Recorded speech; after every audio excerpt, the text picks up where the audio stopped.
20-odd years ago. So where the hell we are now, you have to be one step ahead. We talked about ECMs before, electronic countermeasures. That's where the funding should go. I was a bit disappointed with the Commission in it, because he seems to think, yeah, crime is more dangerous for the community than terrorism.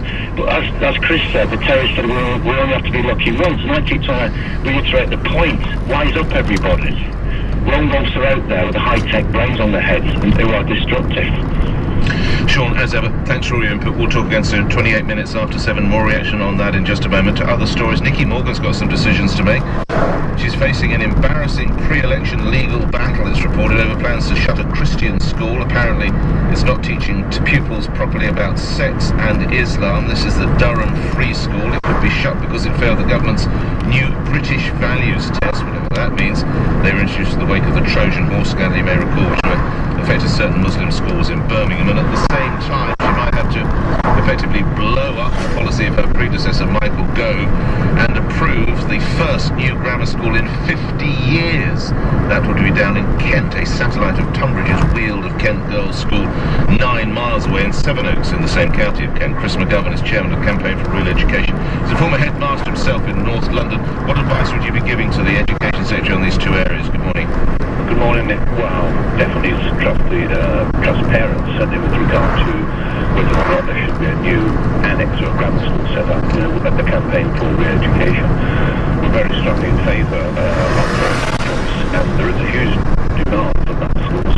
And if there is a demand, I think the government should try to meet that demand. So I would trust local opinion, and I would trust parents on that one. Does it make it difficult though, because David Cameron and others in number 10, it's worth saying, not Michael Fallon, the local MP I should say, but many others are almost vehemently spiritually opposed to grammar schools, are they not, Mr McGovern? They are, but I think we have to look at the education system we have in England and say, look, it's running 3 years behind the best education systems in terms of educational standards. It's 3 years behind Shanghai in China, for example.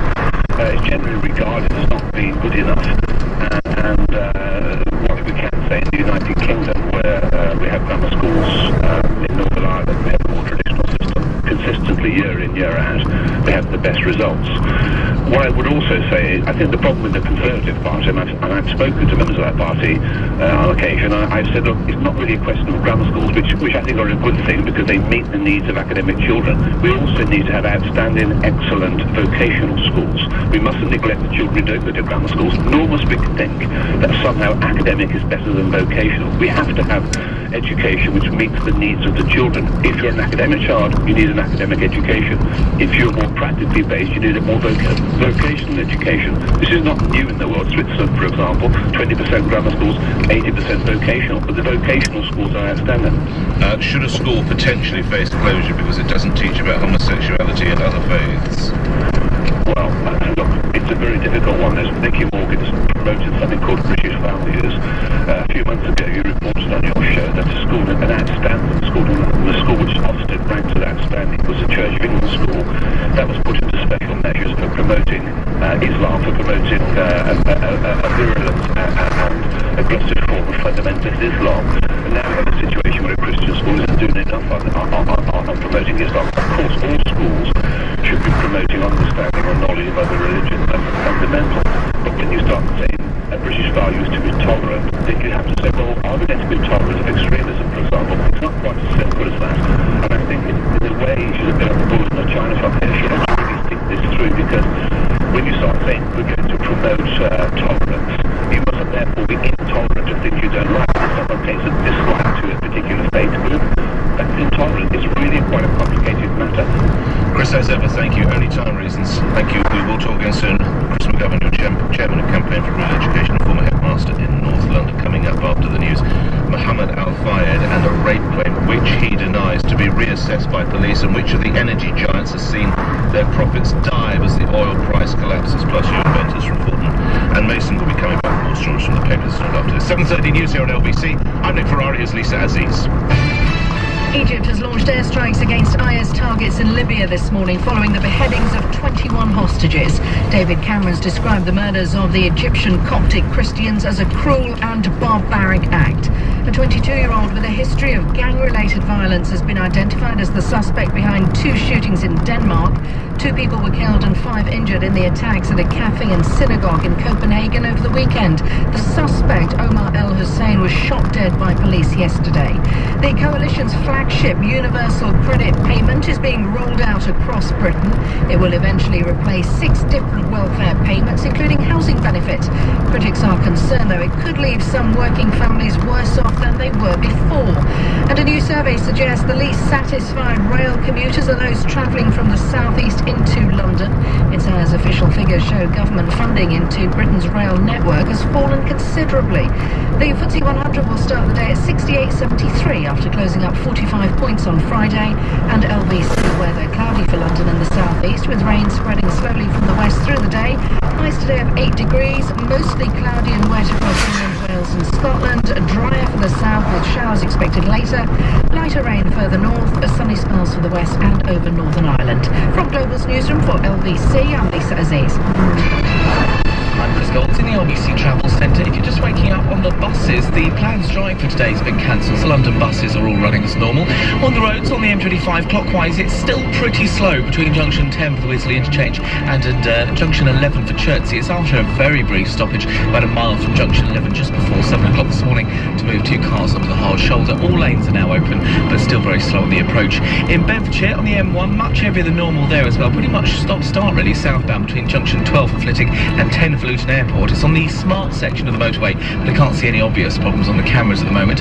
Traffic's very slow on the London-bound M20 from junction 5 for the A20 and junction 3 for the M26. On the Isle of Dogs, Manchester Road still partially blocked between Marshwall and West Ferry Road. That's because of subsidence. And coming into town on the A2, the inside lane's blocked with a car that's broken down between the M25 and Dartford Heath. In Dagenham, there's a new road layout on the eastbound A13. You can't turn right onto Renwick Road anymore. On the trains, London Overground services, they're delayed by about 20 minutes between Wilson Junction and Richmond. It's all because of a signalling problem in the East Stratford area. Keeping London moving, and next travel updates in 15 minutes.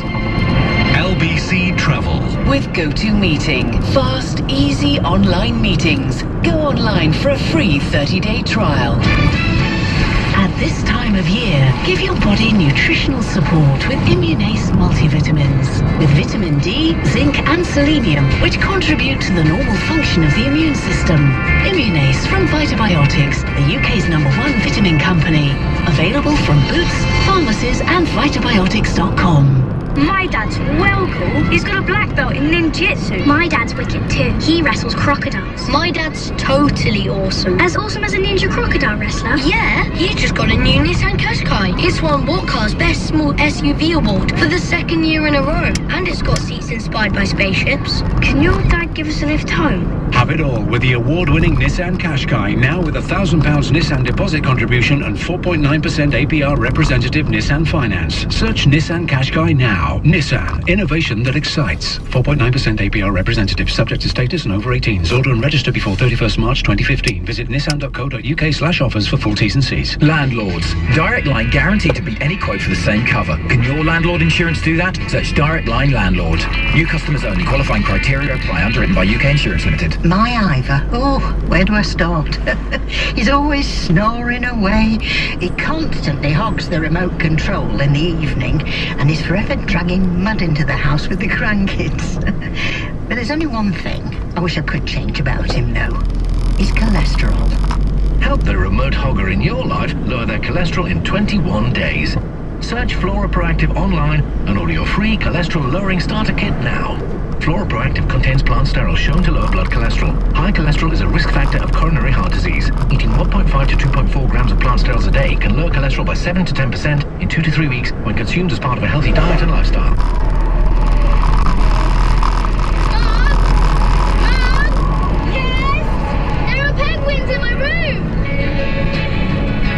Nobody wants to wake up to a chilly home.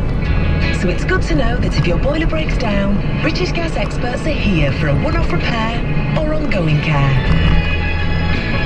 To find out more, call 0800 009 4620 or search British Gas.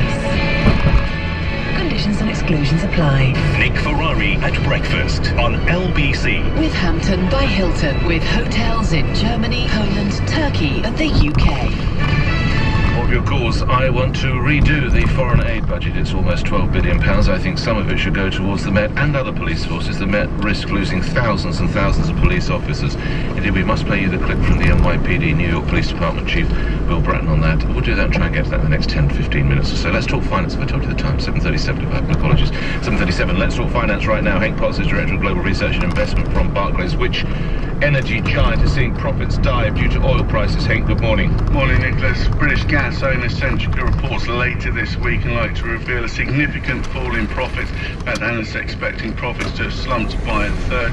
Competition backdrop is getting a lot tougher, and regulation is certainly ramping up as well. The Competition and Markets Authority are currently investigating the sector. It's believed to be planning to publish an updated statements of issues on Wednesday, setting out its latest theories on what may be wrong within the energy market. Oil prices have come down quite substantially.